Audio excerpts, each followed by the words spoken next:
Wakil Ketua MPR fraksi Demokrat desak Jokowi batalkan PT untuk loloskan AHY, ditulis oleh Sardi di sewar.com.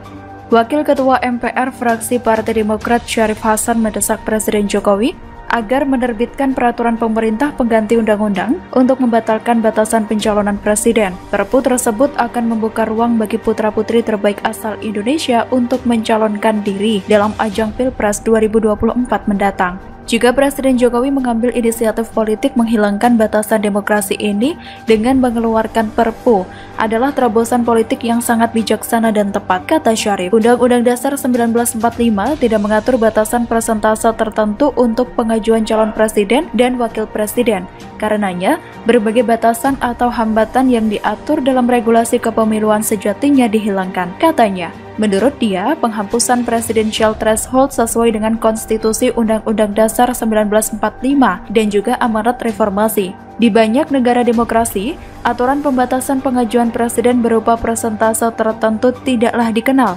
Aturan ini justru memberangus hak berdemokrasi bagi warga negara, selain mempersempit peluang rakyat memilih calon pemimpin yang terbaik, katanya. Karena jika Presiden Jokowi menerbitkan Perpu yang mencabut aturan presidensial threshold, Presiden Jokowi telah mengembalikan demokrasi pada hakikat sebenarnya, serta mengembalikan kuasa dan hak rakyat untuk menentukan calon pemimpinnya, kata dia. Fraksi Demokrat, saya mencium aroma sate panggang karena lapar.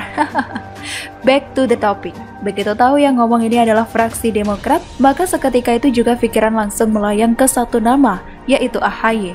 Demokrat selama ini adalah salah satu partai yang konsisten menginginkan presidensial threshold 0%. Kalau tidak salah, sudah sejak 2017 partai ini terus menyatakan keinginannya. Sampai sekarang, mimpi tersebut masih terus dirajut dan diperjuangkan. Apakah benar semua itu agar putra dan putri terbaik bangsa dapat mencalonkan diri sebagai calon pemimpin negara ini, atau supaya para haus kekuasaan yang tidak punya kemampuan dan juga daya tarik bisa seenaknya mencalonkan diri? Tidak usah banyak ngomong lah, publik sekarang pun sudah cerdas dan paham maksud dari ini semua. Kalaupun ada rakyat jelata mau calonkan diri, apakah bisa? Biasanya yang duluan ngotot mau nyapres itu adalah ketua umum parpol. Kita tanya Demokrat deh, kalau ada orang yang mau nyalon lewat Demokrat, apakah AHY bakal setuju?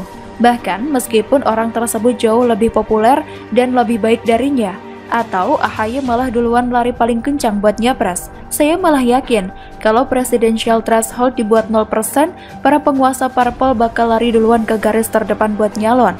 Ini masih tidak terlalu jadi masalah. Takutnya, orang-orang tidak jelas kayak imam besar dan sejenisnya bakal ikut nyalon juga. Apa nggak kacau negara ini? Kalau begitu, semua orang bakal nyalon, jumlahnya bejibun. Mau berapa pasang capres-cawapres nantinya? Bisa-bisa 10 paslon lebih, kan? Masing-masing parpol usung jagonya sendiri. Mau capai berapa persen suara buat menang? Mau berapa putaran? Kalau dibilang batasi saja jumlah paslon, ya apa bedanya dengan presidensial threshold? Sama-sama membatasi. Tujuannya agar tidak terjadi keributan akibat terlalu meriahnya paslon yang bertarung. Juga yang terpenting dari presidensial threshold adalah mencegah orang yang tidak becus dan punya ambisi politik overdosis untuk maju.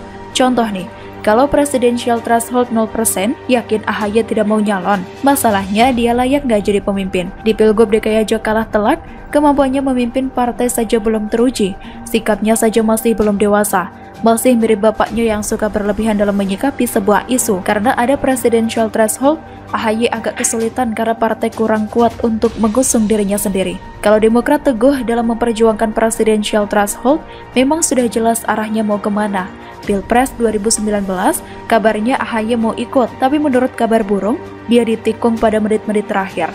Pilpres 2024, AHY bakal temui banyak halangan karena Demokrat tetap jeblok. Kalau tidak ada ambang batas pencalonan presiden, AHY tidak perlu pusing, tinggal maju aja kok. Ketua umum pula, siapa yang mau melangkahi? Meski berkelit dan mau mengelak, publik sudah paham soal ini. Bagaimana menurut Anda?